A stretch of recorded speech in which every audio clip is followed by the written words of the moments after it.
more than half of India's population are farmers. And what we've also seen in recent times is a renewed focus on digitizing the farming landscape.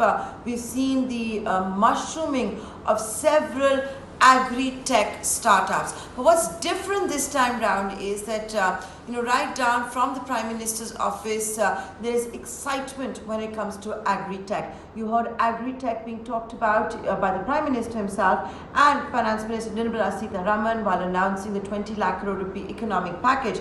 In fact, agri-tech also came up recently in the speeches of the Prime Minister and the Finance Minister at an event organized by the United States government, the US Commerce Department to be specific.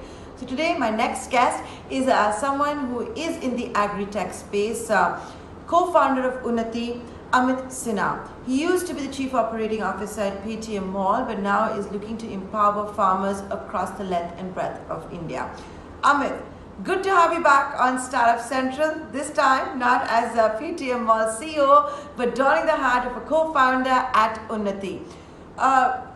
You want to tell me what Unnati is doing, how it is empowering farmers? For having me on the show. At Unnati, we are on a mission to convert our farmers into entrepreneurs. So one of the typical challenges that we have seen in the agri sector has been that farmers in our country, for them farming is more of a lifestyle rather than actually a business.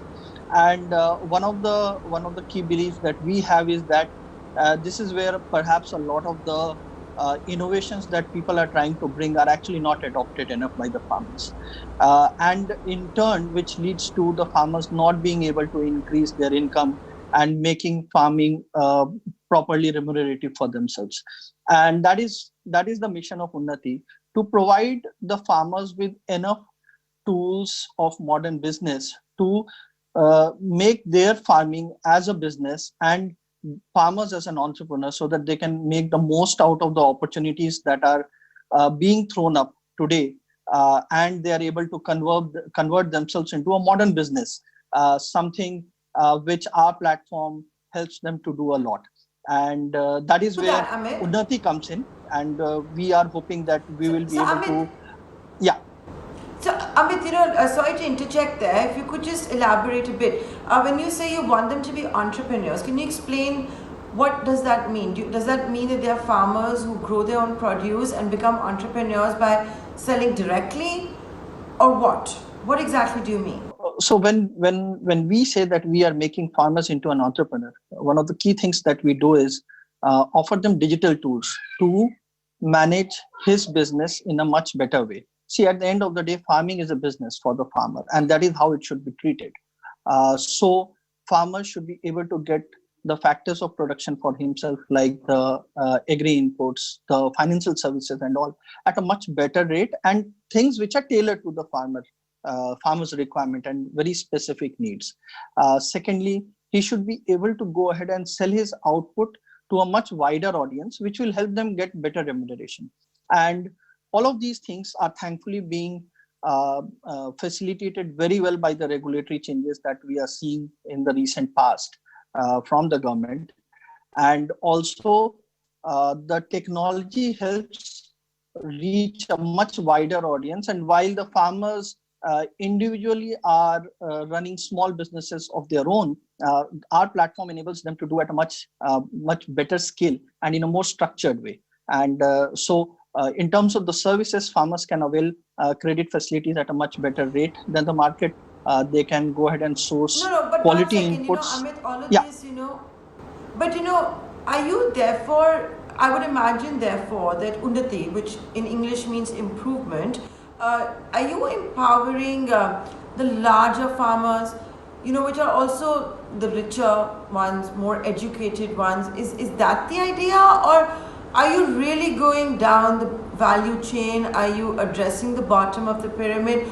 When you talk about the farmers, it's to get them to embrace technology and modernization on their tract of land has become such a big challenge.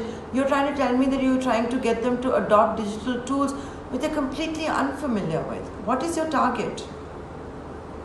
Who is it, rather? where people who are getting left out are the small and medium farmers, and anybody who is actually looking at doing farming as a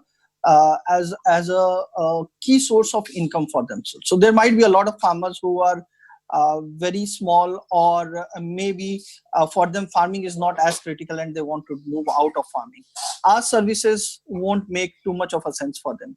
But for all the small and medium farmers who are typically in that range of 2 acre to 10 acre size, would definitely see a lot of value coming from our services, and they are our primary target segments.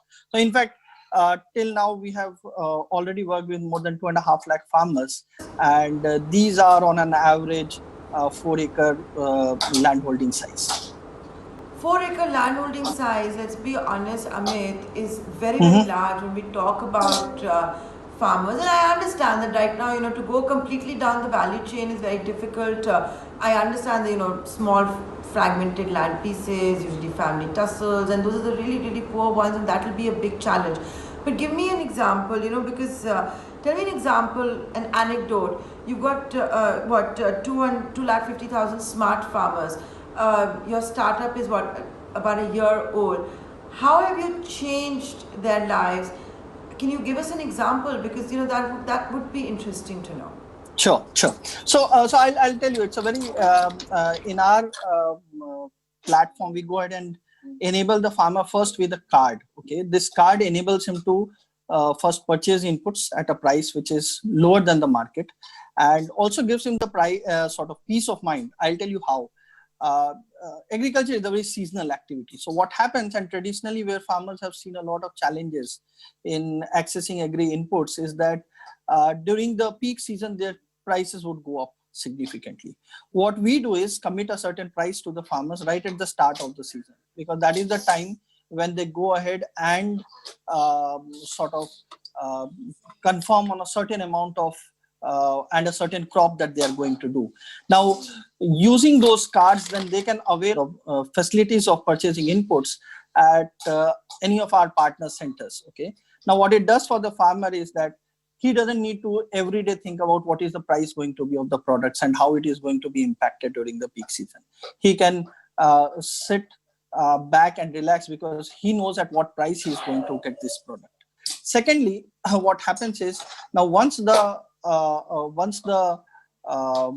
farming is done throughout the season, we would keep interacting with him, telling him, okay, this is now the right time to do things. So for example, there are rains going to come.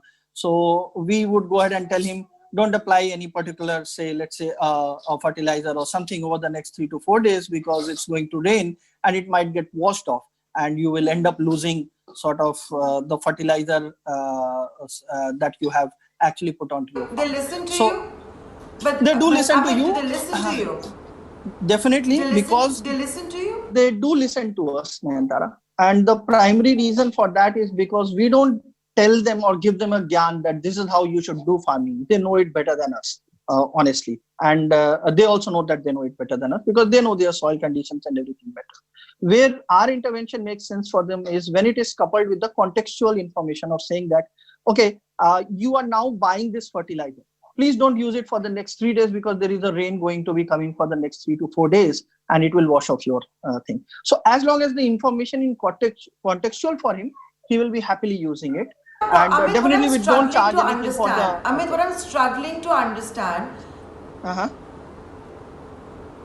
What I'm struggling to understand is that how it works, okay? Because I'm going to be really candid with you, right? Sure. Your average farmer has a land holding of 4 acres. Yeah. He's a rich bloke, right? He's an educated bloke. His kids are probably going, and if you have farmers in Punjab, they're probably going to some fantastic boarding schools in Himachal Pradesh and Punjab. They're well educated, they're well traveled. They don't pay tax. Agricultural income doesn't even invite taxes. So I'm not understanding why they would listen to you. What your role fits in. I'm not able to understand that, and I'm being really honest here. Yeah, so I'll tell you, Nayantara, it's 4 acre is not that large a farm size, okay? And especially in we work in UP, Bihar, and MP and Maharashtra, and 4 acre is not a large farm, honestly. So the total earning that people would get at max out of a 4 acre farm in terms of the revenue that generated would be 2.5 lakhs in a season. Okay, which doesn't make him a very large farmer. Average. He is not at a subsistence level for sure. Okay, farming is his primary source of income. That is also true, but definitely is not one of those guys whose sons are going to a boarding school and all. Number one. Number two, see, the information is consumed only if it is contextual in nature. Okay, if I give him any information which is not contextual, then he will not use. And see, these are not like a recommendation which is about telling him that this is what you should do or not do. Okay, it's more in terms of when you should be doing it, because that is something where people do lack in terms of their knowledge. So things are like, so one of the example was the weather thing. Second could be people in your area have started purchasing this particular, let's say there's a fungus attack and there are people who are using this product. You should also be using some such chemical to prevent a sort of a damage to your crop. Now, we don't go ahead and say this is what you should buy or this is what you should do. At the end of the day, it's a recommendation which is for his own area only and based on the inputs that we are getting from his own region. Okay, so these would not be when I say advisory and all, I'm not changing his crop behavior, his farming behavior. We are not doing that. I don't think we are our platform is capable enough today to do that. Maybe a few years down the line when we have a lot of data and stuff. Today, the best that we could do is give them the nudge them towards the timeliness of things. And where do you make money? You're helping them. Yeah, you're helping them procure items at a subsidized rate or a lower rate. Not subsidized. Money? Yeah, so we make money on the margins that we sell to the farmers. No, so believe me. By the way, we are a bootstrapped and a EBITDA positive company till now. We haven't been sort of burning any huge money there. Okay, and so we make money on the transactions that are being done by the platform. Farmers don't pay us for the technology that they are using, for the information that they are using. They pay us when they purchase any item through our platform, or they sell their output through our platform to one of the food processors. So in either of these cases, actually we are shortening the chain through which we are reaching out to the farmers, number one. Number two, we are bringing in a lot of predictability into the whole thing, not only for the farmers, but all the other ecosystem players like the agri-input companies, the food processors who actually purchase, because we have a data-led platform. So we know what is the kind of output that is going to come for the farmer and help him crack an earlier deal with the output purchasers and help them get a better margin out of the product. Now, if they get some X amount extra, they will always be okay to give us a delta X out of it as far as our services are concerned. So we don't charge them any subscription fee or anything. It's only when the transaction happens that we charge, and that is our revenue model on top of it. Whether it's a credit service, whether it's a input service, or whether it's an output sales service. Okay. Amit Sinha, it's been a pleasure talking to you, and thank you so much for joining us. That's Amit Sinha, co-founder of Unnati, empowering farmers to become entrepreneurs, understand data, have better produce, and of course, cut out the middleman and sell their produce at a market rate. Thanks so much for joining us on this edition of South Central. Thanks, Nayantara.